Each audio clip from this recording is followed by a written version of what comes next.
wanted to give a big shout out to the South Georgia Writers Guild.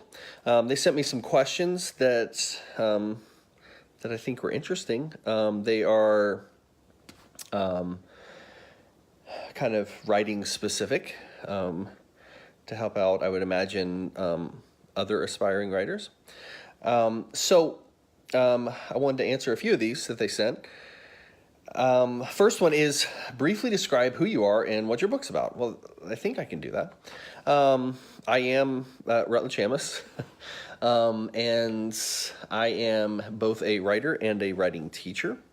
I recently published my first book, A Curious Matter of Men with Wings.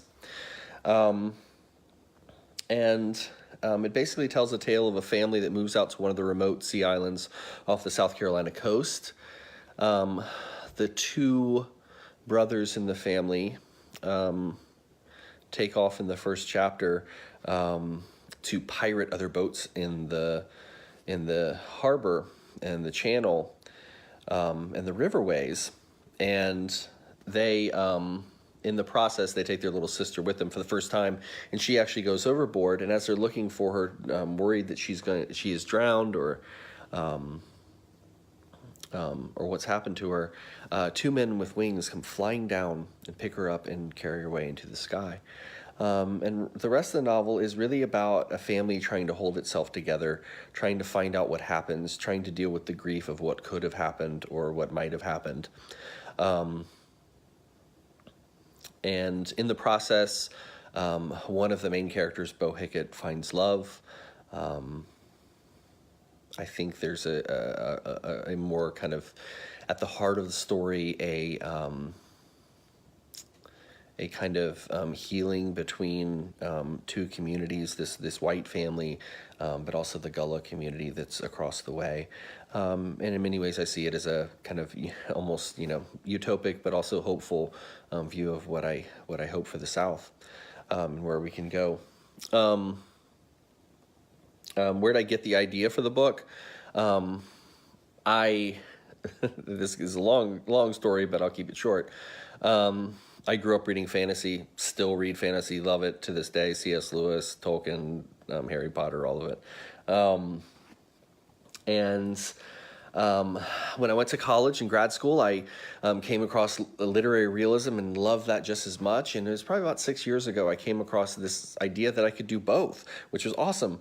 And I started reading Gabriel Garcia Marquez and Toni Morrison and Flannery O'Connor, and just seeing how magic works within the narrative of a realistic story.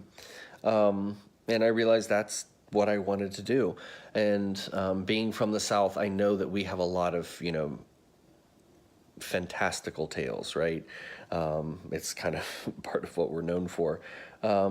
And I wanted to tap into that. And being from Charleston particularly, some of those beautiful tales we have here are the Gullah folklore that we have here. One story that my grandmother told me growing up was of the Flying Men. And this is a Gullah tale that's been told for centuries, and that is that in Africa, everyone is born with wings. And when some of the West Africans were violently forced on the slave ships and brought over to America, they had to leave their wings behind, but a few of them snuck their wings over, and they're still descendants of the Flying Men on our sea islands here in South Carolina. And I knew I wanted to center around that. I also knew I wanted to center around the idea of family. And so I did. And I based a lot of it on my own experience with my large family, with the exclusion of the mother, because it's definitely not my mother, because my mother's amazing. Let's see. Describe your writing process.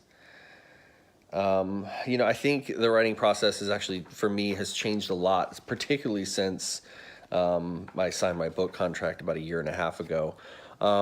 I was an all-nighter. I was, it's the only time I could write because I'm working full-time, and I would pull all-nighters on weekends, and I did that for, I want to say, almost a decade, and produced a lot. But, I'm 40. I don't recover like I used to from those kind of things, and so I've learned to do this, especially now that I have two kids and I love spending time with them, and I can't be sleeping during the day. I've started to write really right now a lot at night, just a few hours at night. But then also, when I have time, I prefer actually to write in the mornings. Get up early, kind of still in that like waking time, and get out and usually sit outside, and if the weather's permitting, and write. Most of my writing right now, unfortunately, or I guess fortunately, is blog posts and social media stuff and that kind of thing. I shouldn't say unfortunately, because it's very fortunate, because I get to talk about the things that I care about. But I am going to be starting to revise. I think I'm probably on maybe the 7th revision of my next novel that I'm working on. So let's see. What do you think are common traps for aspiring writers? Do you have 10 hours? Probably not. So I'll give you one. But I'd love to talk to you more if you're interested. I think all writers have to be big readers. I think it's also what makes writers want to go into writing.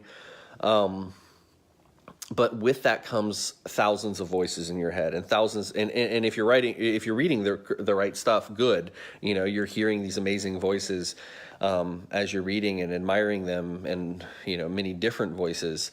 But it's also really important when you're writing to quiet those voices. I read still when I write, but I also am very deliberate about what I'm reading, because I don't want anything to bastardize my own voice. It's important to quiet the many voices and the many people, the many authors that you admire, so that you can hear your own voice. Let's see, last one. What tips do you have for writers looking to finish their first novel? I would say don't rush. Take your time. Make sure the novel is exactly where you want it to be before you send it. Especially any writers that have spent a lot of time waiting, and maybe even written other novels, just really want to get published. Don't rush. Absolutely don't rush. Make sure the novel is ready to go. For all you know, the first person you send it to, the first agent, the first publisher you send it to, could be the person that is supposed to have this book, and you don't want it. You don't want it to be, partially done or not as good as it could be, because that might be the right home for it. So take your time. Get some other writers to look at it. Writers that you trust. Writers that that have a good eye for revision. And make sure it's ready to go and polished. So there's my short answers to your questions. If you guys would like me to talk longer, I would love to, because you know me, I'm a teacher. I can talk forever. But anyway, big shout out to you guys, South Georgia Writers Guild, and happy writing.